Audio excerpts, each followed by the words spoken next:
Students, I am Ekta Singh, your seated science teacher for paper 2। जैसा कि आप सभी ने देखा है कि हम फोर्थ चैप्टर कंटिन्यू कर रहे हैं, जो कि हमारा 70% कंप्लीट हो चुका है लास्ट वीडियो में। आज के वीडियो में हम समझने वाले हैं एनिमल किंगडम के बारे में। ठीक है, आप सोच रहे होंगे मैम सारा कुछ तो आपने बोर्ड में ही लिख के रखा है, आपको तो कुछ आता ही नहीं होगा, पर ऐसी बात नहीं है।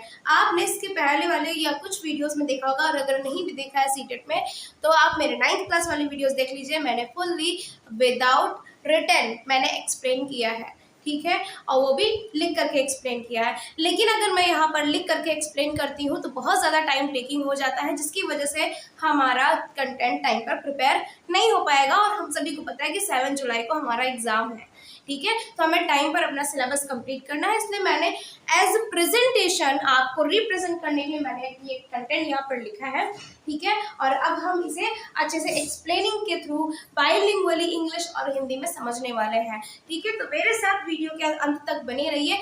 आपको एमसीक्यू बेस इसका मैं वीडियो के लास्ट में समझाऊंगी, पर इसका मतलब ये बिल्कुल भी नहीं है कि आप वीडियो को स्किप करके सीधा लास्ट में जाओ और लास्ट में जाकर के आप एमसीक्यू बेस ही सब समझ लें। लेकिन नहीं, आप अगर एमसीक्यू बेस समझ पाएंगे तभी जब आप फुल डिटेल मेरा ये बाइलिंगुअली लेक्चर सुनेंगे, ठीक है। एनिमल किंगडम के बारे में हम आज पढ़ने वाले हैं, जिसे हम सजीव जगत कहते हैं, ठीक है। सजीव जगत कहाँ से आया, किस वैज्ञानिक ने दिया, इसका क्या वर्गीकरण है, क्या क्लासिफिकेशन है, किस तरह से हमें इसे स्टडी करना चाहिए, इसका क्या राइट वे है स्टडी का, ठीक है, जिसे हम बड़ी बारीकी से समझ सकते हैं। देखिए, हम सीटेट वाले ना बायो से कोरिलेट करने वाले नहीं होते हैं, ये मैथ और साइंस की कैटेगरी होती है। इसमें वो स्टूडेंट भी हैं जिनके पास पीसीएम होता है ग्रेजुएशन में, ठीक है, या पोस्ट ग्रेजुएशन में, इन्हीं में से कोई एक सब्जेक्ट है, उन्होंने बायो नहीं पढ़ी है, तो उन्हें ऐसे बायो वाले जो भी कंटेंट होते, चैप्टर्स होते हैं, समझने में बड़ी प्रॉब्लम आती है। तो इस वजह से मैं आपसे रिक्वेस्ट कर रही हूँ, आप इसे पूरा डिटेल में अच्छे से देखिएगा, ठीक है।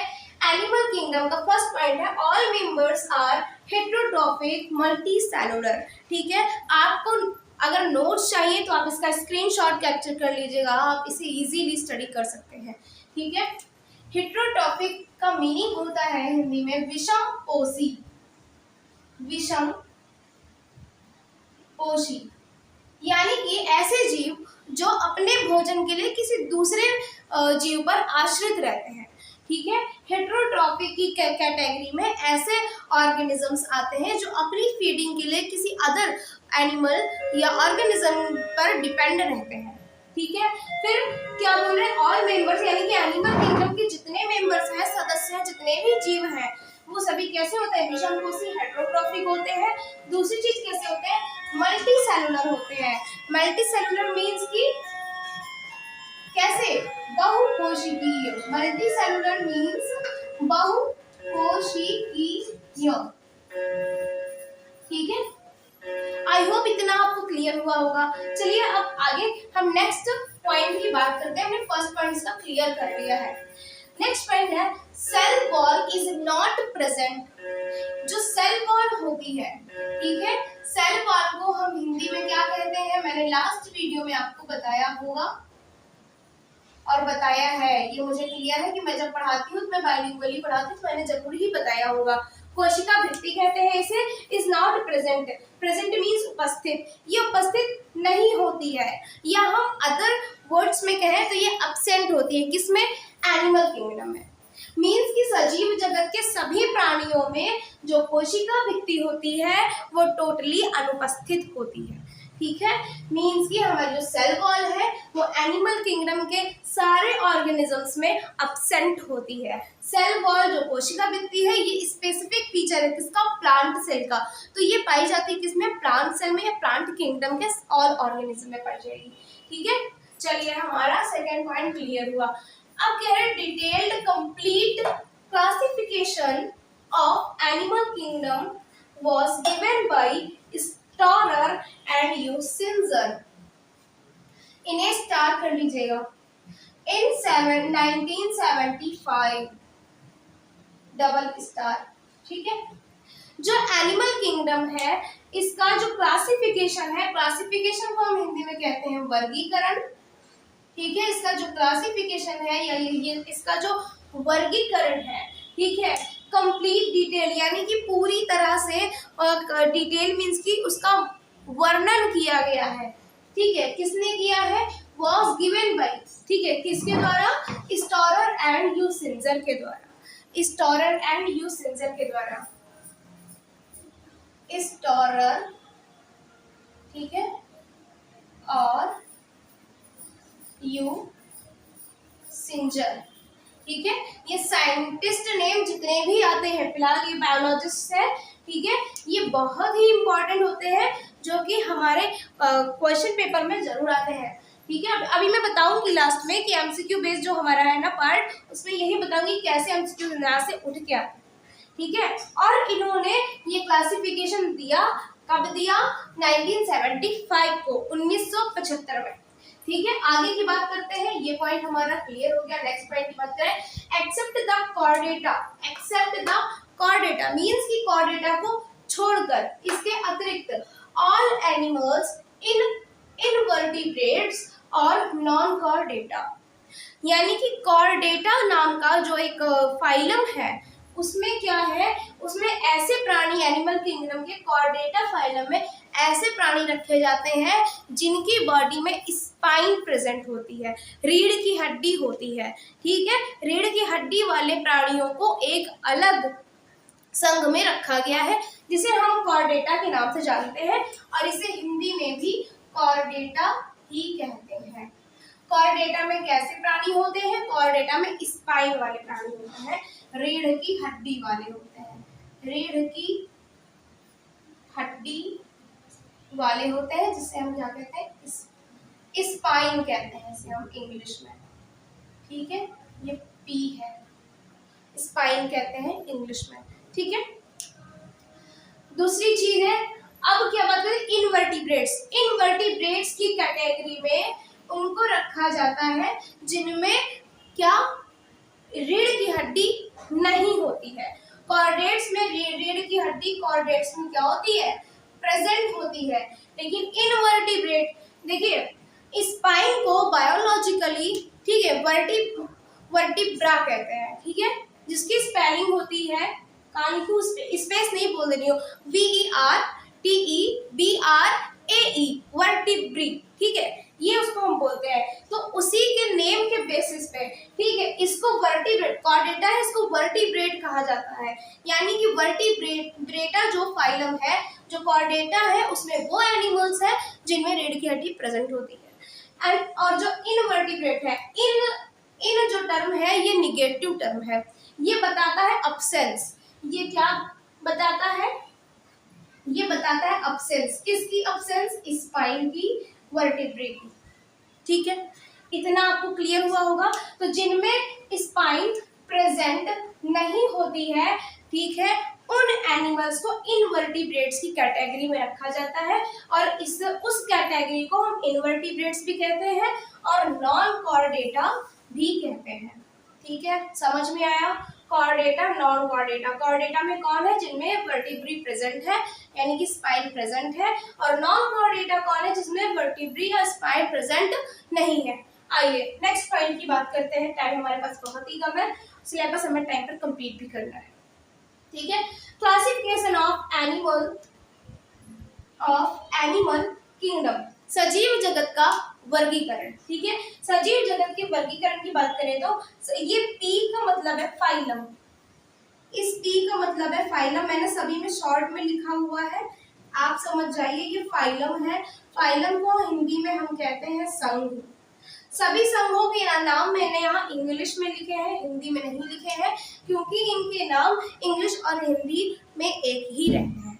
ठीक है, आइए आगे की बात करें।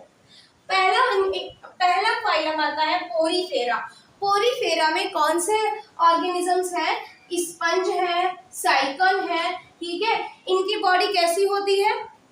जैसा कि हमने सोखता देखा है घर में, ठीक है, उसको आप ऐसे दबाइए और उसके बाद छोड़ दीजिए, वो वापस अपने शेप में आ जाता है, और उसमें छोटे छोटे छिद्र होते हैं, वो पानी को सोख लेता है। वैसा ही फीचर इनका भी होता है, इसीलिए इनका नाम स्पंज रखा जाता है और साइकॉन रखा जाता है। ठीक है, इनके स्पेसिफिक फीचर्स पर डे होते हैं। ठीक है, लेकिन अभी क्या है ना, मैं यहाँ शॉर्ट में एक्सप्लेन कर रही हूँ क्योंकि हमें टाइम पर कंप्लीट करना है अपने सिलेबस को। फिर फाइलम आता है सीलेंटरेटा। सीलेंटरेटा को हम नीडेरिया के भी नाम से जानते हैं। ठीक है। और इसके एग्जाम्पल्स है, इसके प्राणी है हाइड्रा, जेलीफिश, ओबेलिया। ठीक है, हिंदी में लिखने में का स्पेस भी नहीं है और हिंदी में लिखने की नीड भी नहीं है, क्योंकि इन ऑर्गेनिजम्स को इंग्लिश और हिंदी में एक ही नाम से जाना जाता है। ठीक है, आइए आगे बढ़ते हैं। थर्ड में हमने फर्स्ट कर लिया, सेकंड कर लिया, थर्ड की बात करें। थर्ड है प्लैटीहेल्मिन्थीस। प्लैटीहेल्मिन्थीस में क्या कौन से ऑर्गेनिजम्स आते हैं? प्लेनेरिया आता है, फैसियोला हिपैटिका। फैसियोला हिपैटिका एक ही ऑर्गेनिज्म का नाम है। ठीक है, फैसियोला हिपैटिका आता है। और क्या आता है? पैरागोनीमस आता है। पैरागोनीमस क्या होता है? इसे हिंदी में कहते हैं फेफड़ा क्रीम। स्पेस नहीं है कहीं भी, कैसे बताऊं, ऐसे समझ लीजिए इस एरो से।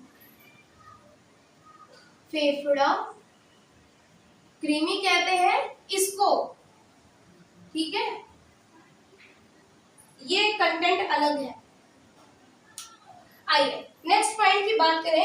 एस्केलमिन्थेस। एस्केलमिन्थेस को निमेटोडा के भी नाम से जानते हैं और इसके प्राणी होते हैं एस्कैरिस, ठीक है, हुकवर्म और फाइलेरिया वर्म। लगभग जितने भी वर्म हैं, ठीक है, वो इसी में ही आते हैं, एक टीनिया सोलियम को छोड़ के और एक फाइलेरिया वाला छोड़ के।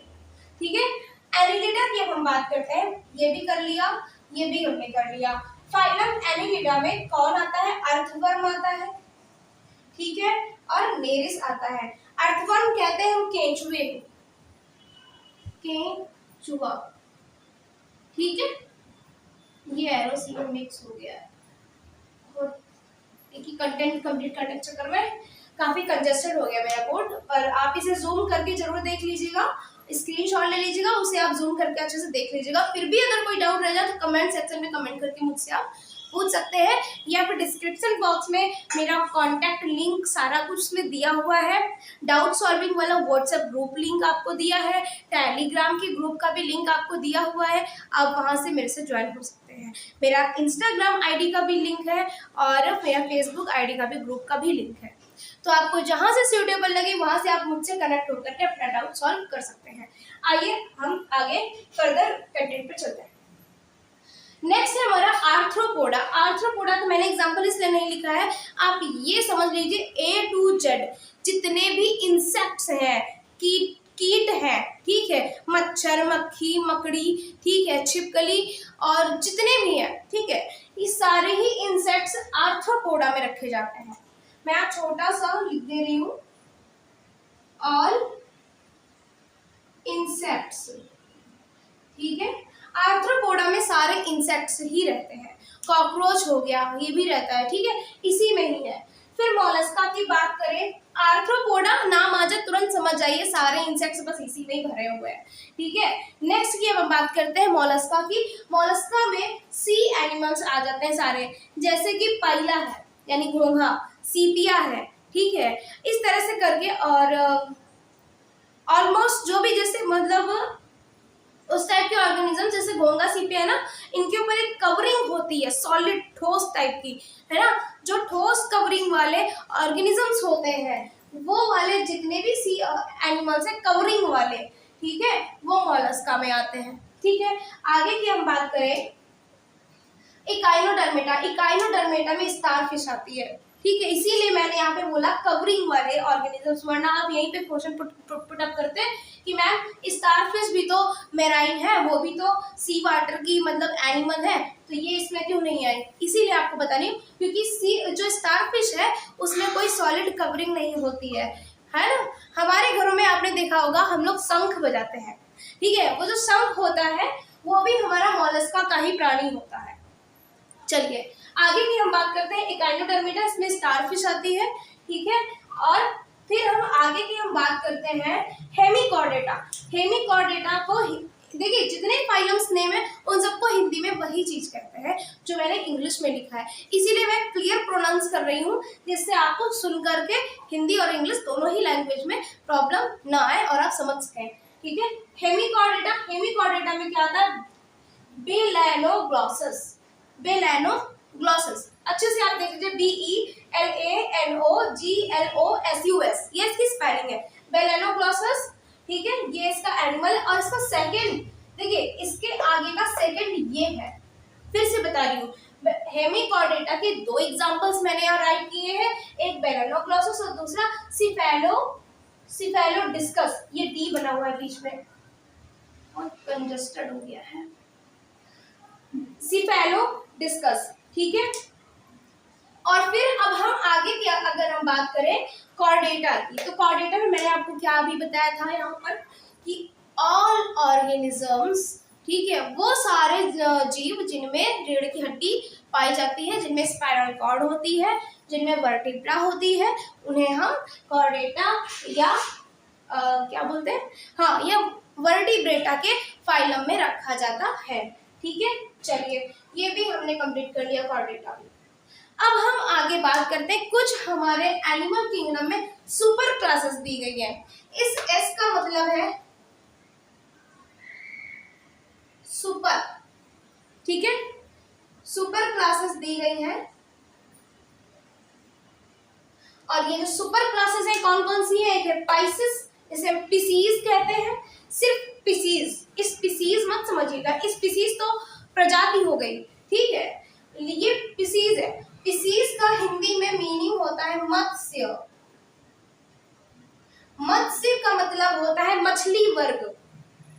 कौन सा होता है, मछली वर्ग। एक स्टार फिश को छोड़ करके जितनी भी फिशेस हैं ऑलमोस्ट सारी, उन सब की स्टडी हम किस में करते हैं, इस मत्स्य वर्ग में करते हैं, इस महावर्ग में करते हैं, इसे सुपर क्लास कहते हैं पिसीज के नाम से, ठीक है, ये हमने समझ लिया।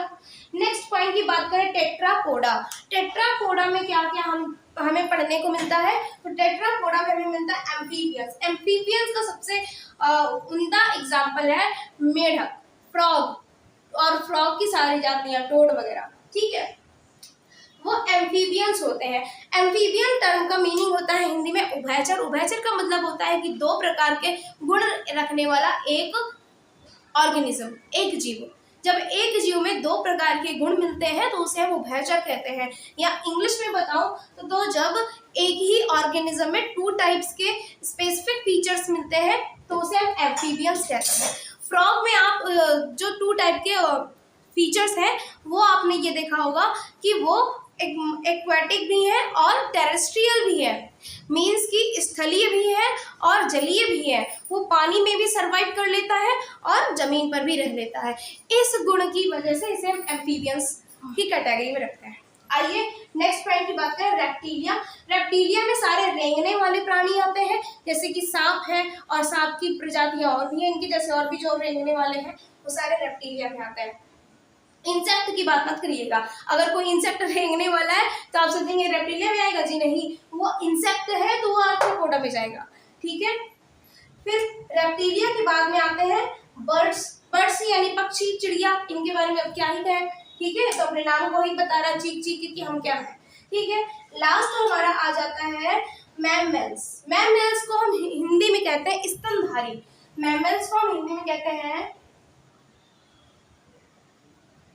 स्तनधारी, ठीक है, यानी कि वो एनिमल्स जिनमें क्या होते हैं, जिनमें स्पेसिफिक मिल्क फीडिंग की जो फीचर है वो प्रेजेंट होती है, ठीक है, या शुद्ध हिंदी में कहूँ तो ऐसे जीव जंतु जो अपने बच्चों को फीडिंग करवाते हैं, उन्हें दूध पिलाते हैं, ठीक है, उन्हें हम मैमल्स की कैटेगरी में रखते हैं, ठीक है, including human beings, okay, human है, मंकीज है, ठीक है, एलिफेंट है ना, और डॉग है, ठीक है। तो इस तरह के जितने भी एनिमल्स हैं जो मिल्क फीडिंग कराते हैं अपने बेबीज को, है ना, वो मैमल्स की कैटेगरी में आते हैं। और एक बात ध्यान रखिएगा, जितने भी मैमल्स हैं ये अपने बच्चों को बाई बर्थ ही, मतलब बच्चों को ही जन्म देते हैं, अंडे नहीं देते हैं, ये बात आप ध्यान रखिएगा, ठीक है। तो आई होप आपको ये ओवरऑल सारी एक्सप्लेनिंग समझ आई होगी। अब बारी आती है एमसीक्यू बेस की, जिसके लिए आप अभी तक क्यूरियस रहे होंगे कि मैम जल्दी से ये कंप्लीट हो और आप में एमसीक्यू बेस के बारे में बताएं, ठीक है। आइए बात करते हैं। वैसे तो इसके बारे में जो इतना पार्ट है, क्लासिफिकेशन ऑफ एनिमल किंगडम, इतने का आप ये समझ लीजिए कि आपको सभी के एग्जाम्पल्स एकदम अच्छे से रट लेने हैं, माइंड में धसा लेने हैं अच्छे से। इनसे एक एक क्वेश्चन पुटअप होता है कि इस संघ का प्राणी कौन है, या निम्नलिखित में से इस संघ का प्राणी कौन है ना, कि which animal of this phylum, ठीक है, इस तरह से करके आएगा ये ऐसे कि which organism of the Porifera, ऐसे करके। तो आप उसमें टिक करेंगे, जो स्पंज दिया तो स्पंज को, साइकॉन दिया तो साइकॉन को। तो इसी तरह से करके सारे जो भी फाइलम्स है, सुपर क्लास है, इनमें से कोई भी अगर क्वेश्चन आता है आप उसको इस तरह से टिक कर सकते हैं, ठीक है। ऊपर की हम बात करें तो यहाँ पे सबसे पहले क्वेश्चन ये आ सकता है कि जो एनिमल किंगडम के ऑर्गेनिजम्स है वो किस टाइप के होते हैं, हेट्रोट्रॉफिक होते हैं, मल्टी सेलुलर, दोनों आते हैं, तो आप दोनों को टिक करेंगे। दोनों में से कोई एक भी दिया होगा तो आप एक को टिक करके आएंगे, ठीक है। आगे सेल वॉल प्रेजेंट होती है एनिमल किंगडम में या नहीं होती है, ऐसा भी क्वेश्चन आ सकता है। फिर detail complete classification given by, है ना, स्टोरर एंड यूसिंजर, ये पूछने को आ सकता है, इसलिए मैंने इसको स्टार भी किया है। और कब, मतलब कि स्टोरर और यूसिंजर ने जो एनिमल किंगडम का क्लासिफिकेशन दिया है तो इन्होंने दिया है, और कब दिया है, 1975 को, ठीक है। आई होप आपको इतना क्लियर हुआ होगा, ठीक है। ये चैप्टर हमारा 4th यहीं से कंप्लीट होता है। अब हम नेक्स्ट वीडियो में नेक्स्ट चैप्टर के साथ में मिलेंगे। तो आज के लिए इतना ही, और अपने फ्रेंड्स के साथ में फटाफट इतने सॉलिड कंटेंट को शेयर कीजिए और उसका सभी लोग फायदा उठाइए। Free of cost detailed class आपको मिल रही है, ठीक है। कमेंट बॉक्स में अपना फीडबैक जरूर दें। वीडियो पसंद तो आएगा ही, मुझे पता है, उसे लाइक करें, और अगर नहीं भी पसंद आता है तब भी लाइक कर दीजिए, बड़ी मेहनत लगती है बनाने में। Thank you so much everyone.